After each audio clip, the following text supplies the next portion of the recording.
The $3 music bag. What if there was a way to assemble just enough musical equipment that students could manipulate these instruments at home during our current and future quarantine? This is a direct response to my school district's plan to have music be 100% online next year. After I picked my heart up off the floor, I thought, how do we get ahead of this? What can I do to make sure the students have a better music education online than they did at the end of last year? My first thought was to empty my classroom into the students' homes, send 5th graders home with xylophones, jumbie jams, ukuleles, boomwaggers, whatever's in my room, just send it home.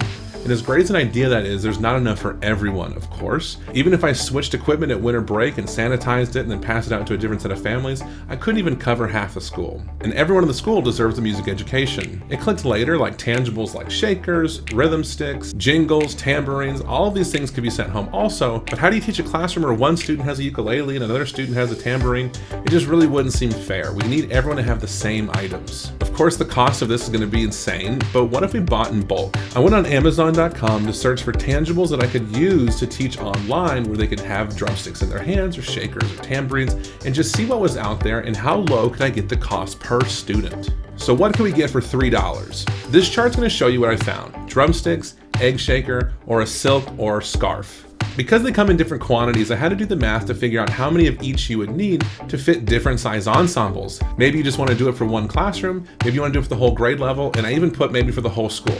My current thought process is that I could get a grade level's worth of equipment, pass them out, reclaim them, clean them, let them sit, and then pass them on to the next grade level a week or two later. Of course, safety is a huge concern with the idea of redistributing. I looked at 2 different studies which had 2 different results.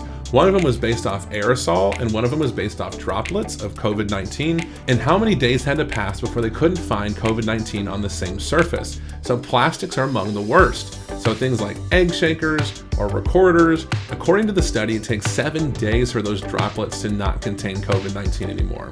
Once that time has passed and pair that with wiping the items down, they could be redistributed to a different grade level and then start those lessons over. If you wanted to break it up over the semester, winter break would be a perfect time to let the items sit and then clean them before redistributing them. I completely understand the safest model possible would be to leave them with one family for the entire year, though that would be the most expensive route also. So what can you get for $3? These drumsticks come in packs of 24 and they're made of a very light wood. Now, while some will complain that they're too light, for our perspective, having young and small hands manipulating them, light is a good thing. We want something that everyone is able to pick up and manipulate. You'll get one color of egg shaker and a juggling scarf or silk. I don't know what you call it at your school, but I call them scarves. It might be a silk at your school. It's exciting, but also not exciting at the same time. If you purchase these 3 items together, you can get it as low as $2.14 per student. Of course, that's depending on if you have Amazon Prime and if Amazon even delivers to where you live. For you fast thinkers, you're thinking, great, I have these 3 items, what do I put them in? I made a second chart that includes a colorful tote bag that sells for 89 cents. This brings your possible total to $3.08 per student. It should be mentioned that I'm bringing you the cheapest possible items I could find. I'm not looking for lifetime instruments, I'm looking for a quick fix to an immediate problem. If this $3 bag isn't doing it for you, there's another thing you could do. For $3 more, you could throw in a recorder. I had to go to musiciansfriends.com to find this bulk packaging. Luckily, it comes in this ivory and brown color because nothing makes a recorder look more like a toy than being see-through and neon and yellow and trash can bait. So let's talk about the money. Before you start worrying about where's this money going to come from, think about how could you lower the cost yourself. What items do you already have in your room that you could replace from this whole package?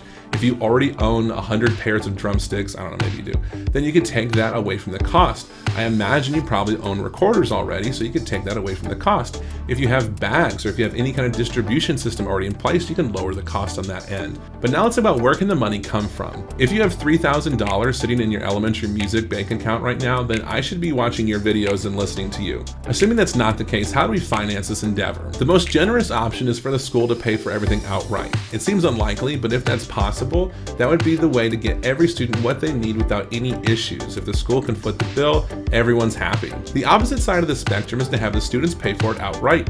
If you can get the bag down to $3, charge them $3, and they own the items for the rest of their life, you do not have to worry about cleaning, you don't have to worry about collecting, you don't have to worry about redistributing, it's theirs. If your music class is still on campus, you could even have them store them in their desks or in the music room and then walk them to music, and their bag is their bag. We talk about not cross-contaminating, not sharing, and all that stuff. But this would allow every student in the room to have their own items and not worrying about wiping down or sharing. Of course, there's got to be a middle ground. What if we got creative and we asked a local sponsor to help us with a percentage of the cost? An event I've had success with is going to a restaurant, whether corporate or local. Anybody that says the school's name on this night, we're going to get 10% of their money back. That's been very successful for me here in Las Vegas. If it's a store or a business, having their logo on your school website or even on your school, or even mentioning their company in your future online videos, it'd be a nice way to remind the community that they were the ones that helped out and got these instruments in your students' hands. Another workaround, if that company has a signature bag, I'm thinking stores with their logos on it, maybe they could donate their bags, which of course are probably less than 89 cents for them,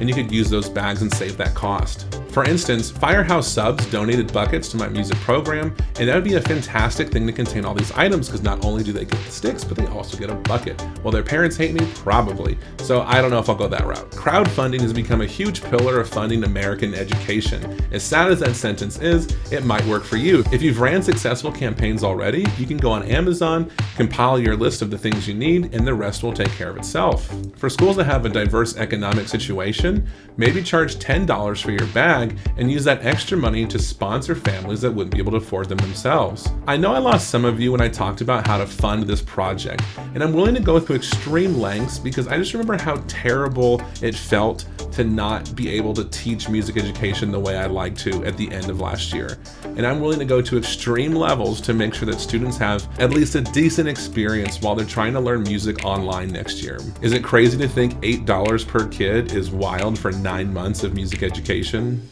I mean, I hate to sound like an infomercial that comes on after midnight, but that's 3 cents a day. 3 cents a day to make sure a student in your neighborhood has an instrument they can play and work on with a music educator over the internet. So what's the last step? You figure out how many of each item you need, you purchase them, they show up, you create a small, responsible team that will help you bag all of these items while being socially distanced. You distribute the bags in the fall semester, maybe forever, or maybe you're gonna pick them back up over winter break. And the next time you go on Zoom, or God forbid, Google Meets, you can engage these students using the tools that you provided them. As much fun as some of you may had saying go in your kitchen and find some random objects, I think that created some disbelief with the students that this is real. If you're using spatulas as drumsticks, yes, they're just as good, but does a student believe that? I don't know. To speed up your efforts, I provided links to every item that I talked about in the description below. The Amazon links are affiliate links, and that means the vendor may compensate me for driving traffic to their product. The irony, of course, being I only sought out the absolute cheapest items out there. Before you think of this as an advertisement, if I was really trying to scam you, I would be trying to sell you rhythm sticks. For some reason, rhythm sticks are ridiculously expensive for cut dowels with a little bit of paint on them, and the paint comes off as soon as you hit anything with it. Rhythm sticks are a scam, and I skipped that. I went straight for bare drumsticks. If you can find a cheaper option, can you please share it with me in the comments? Because I would love to keep this project at the lowest absolute price possible. Hopefully this inspired some proactivity for next year. Let me know what your school's doing because I'd love to know if there's any better options out there, and I'll see you soon.